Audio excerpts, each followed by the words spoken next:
Next, we're going to dive into related rates problems. That's a major application of derivatives. And I like to introduce things whenever possible with examples. So I'm going to start off with a couple of pretty standard textbook type problems. And this one's a classic up here. Let's read it together. The base of a 17-foot ladder is being pulled away from a wall at a speed of 2 feet per second. How fast is the ladder sliding down the wall at the moment it is touching the wall 15 feet up? Okay, so there's the problem. Now let me challenge you to pause the video, draw a picture. Read this, pause the video, draw a picture. You know, some textbooks, and a lot of us, make it way too easy. We just draw pictures, and then we start working the problem. But I think it's important for you to learn how to read this stuff. So I'm going to try to make a habit in all these videos of word problems, of whenever it makes sense, not to draw a picture for you initially, and I want you to try to draw the picture.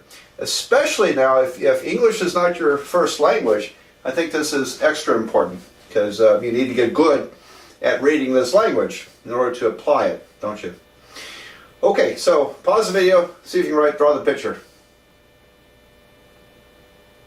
Okay, well, hope you did well. I have to erase all these words because I need room for the picture. And 17-foot tall ladder. It's not like you can run into Lowe's and buy a 17-foot tall ladder, all right? But I chose that for a reason, because I wanted some of my numbers to be integers, not square roots. Anyway, let's draw the picture. So we have a wall, and at the moment, this moment in time, a 17-foot tall ladder is leaning against the wall 15 feet up. Alright, so that's 17 feet, and it's being pulled away from the wall at 2 feet per second. 2 feet per second. Alright, so as we pull the ladder away from the wall, it's still touching the wall, sliding down the wall, and we want to know how fast is it falling down the wall. Okay, at the moment at this particular moment in time. Now, the reason it's worded that way, because it turns out, we'll find out that even though the base is being pulled out at a constant rate, the height is changing at a non-constant rate. It's not constant. Matter of fact, it just falls faster and faster. We'll see that. Anyway, so there we go. So what do you do with this? What in the world do you do with this? All right, well, I'm going to assume my wall is perpendicular. Should be. Okay. And we need variables. We need variables to work with. So how about we use x, y, and z? X, y, and z. Now, you might want to know how long is x? How long is x? Well, use Pythagorean theorem. So x squared plus y squared equals to z squared. And when I plug in 15 and 17, I got x squared equals to, x squared plus, 15 squared equals 17 squared. So x squared is going to be 289 minus 225, which is 64. So x is going to be 8. Alright, that's why I chose a 17-foot tall ladder. I wish you could buy 17-foot tall ladders at Lowe's, because then I could try this problem out. Although I got to tell you, my garage is not tall enough to work this problem. Okay, so this actually is 8 foot. But it's at this moment in time. See, what makes it a calculus problem is that something is constantly changing. The height that the ladder touches the wall, at which it touches the wall, is constantly changing as we pull this out. And now, this is not constantly changing. It's a constant. 2 feet per second is a constant speed. But it turns out this will not be constant. All right, so that's why we need calculus to work this problem. And So where does that come into play? How do we know that? Well, first of all, we haven't figured out what this means. 2 feet per second. That's the rate of change in x. So x, the distance from the base of the wall, is increasing at a rate of 2 feet per second. That means that the derivative of x is a length, the rate of change of x with respect to time t is 2 feet per second. How's that? Alright, so, and you could, for shorthand, just say, well, x prime equals to 2. You know, if all my variables are feet and seconds, then you could probably get by without writing the units in this case. I like to write the units in often, though, because I think it's very important to be aware of units. Alright, so x prime is 2 feet per second. Great. Oh, wait a minute. Alright, well, that's a derivative. And what am I trying to find? I want to find the rate of change in length y with respect to time. In other words, it's falling down the wall. What is its speed? And its speed is also y prime. So, and guess what? This speed is positive because x is increasing. This speed is going to be negative, isn't it? Because the ladder is falling down the wall, this distance is shrinking, it's getting smaller.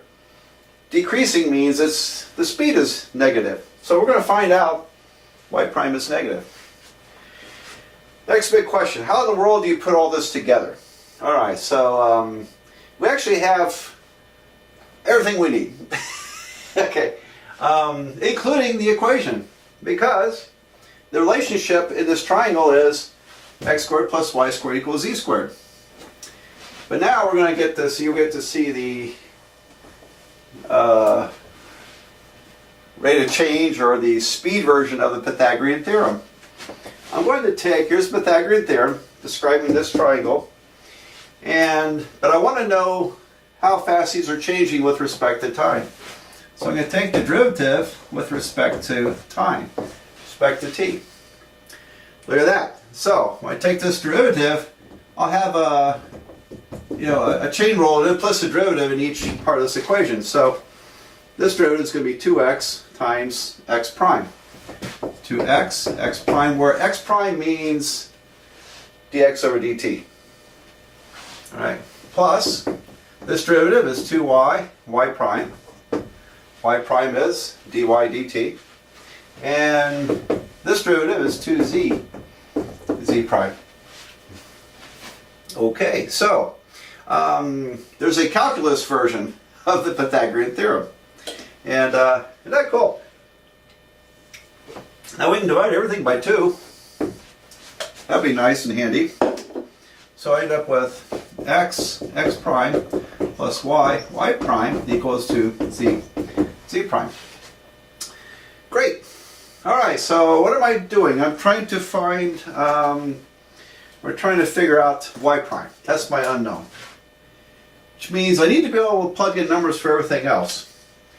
Well, let's write those numbers down. I'm going to make a little room here. At this moment in time, and it only applies to this moment in time because things are constantly changing.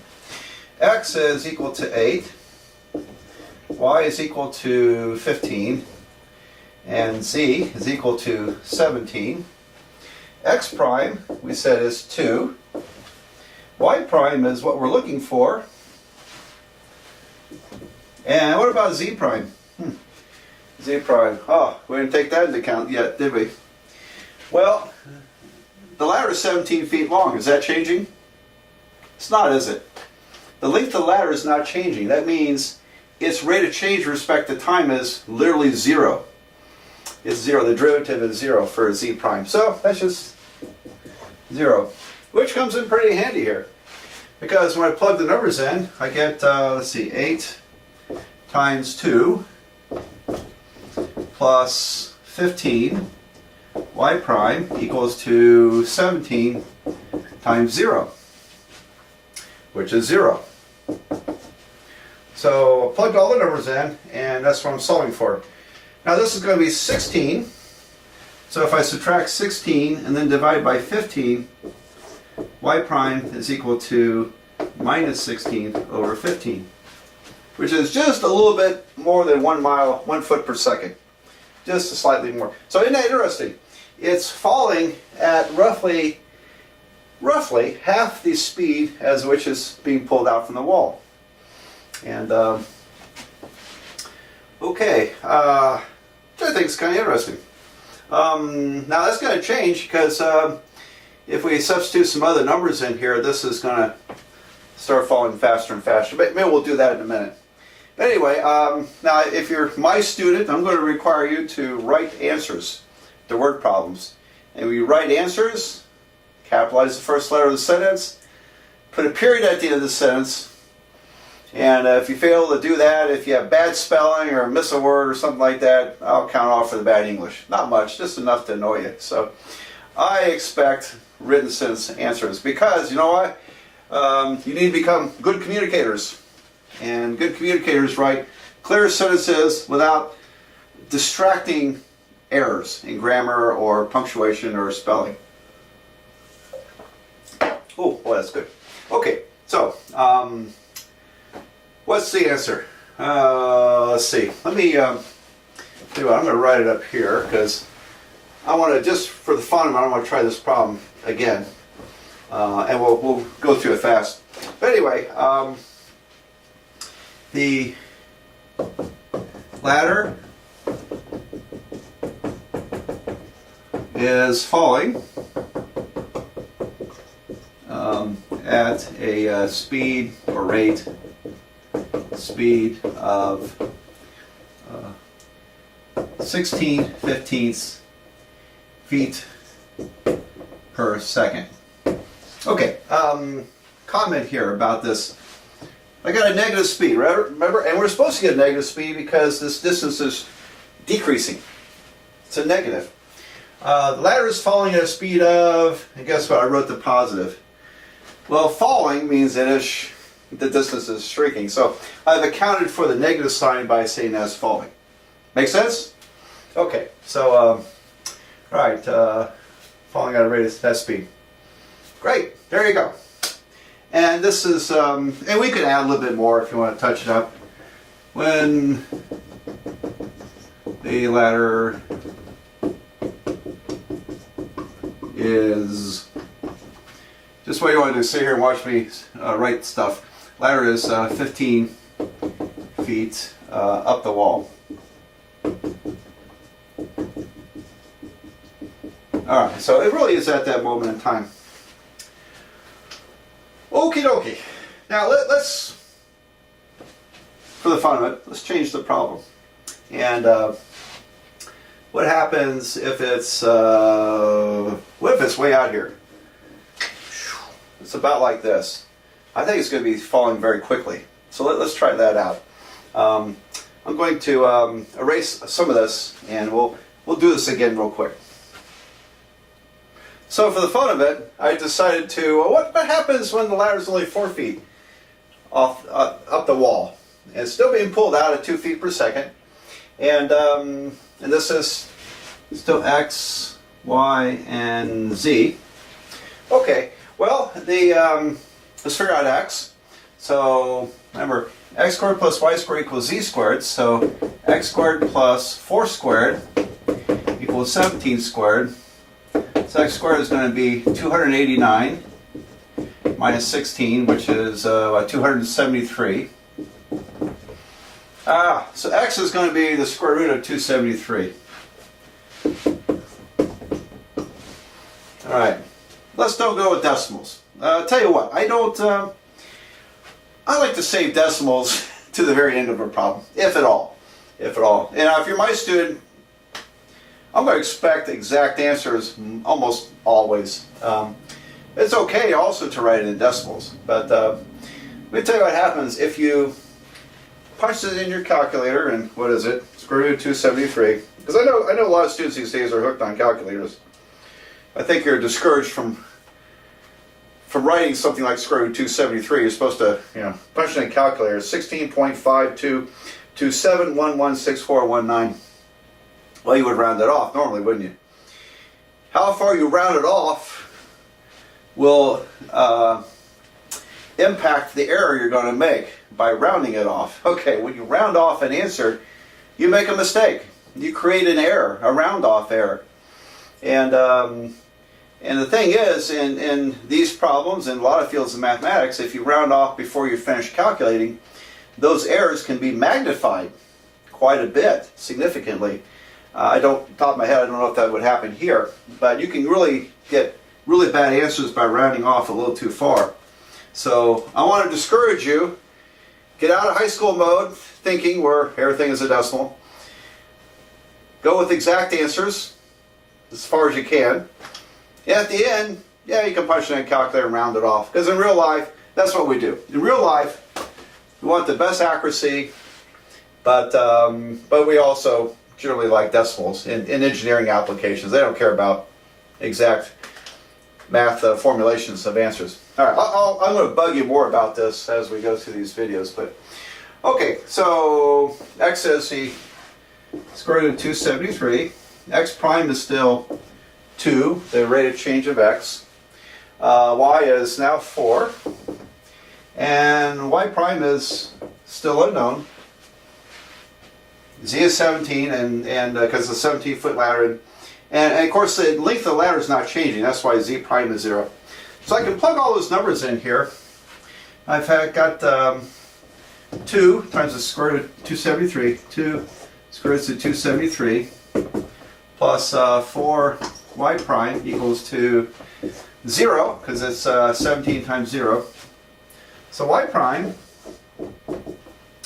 is going to be negative 2 over the square root of 273 divided by 4. So bring this over, divide by 4. And that does simplify. We should simplify this. So y prime is minus the square root of 273 over 2. So the ladder is, I won't bore you with writing all that up, but the ladder is falling at a rate of square root of 273 divided by 2 feet per second, and that is approximately 8.26. 8.26 feet per second. So you're my student, and by the way, I'm also doing a lot of standard textbook practice. I think, in my experience, about every textbook is going to write the answer in this format, square root of 273 over 2. However, I see no problem with rounding off the answer if you also want to display it. Write that if you'd like to, because it's kind of nice to know. Because I got to tell you, that's a little hard to relate to, isn't it?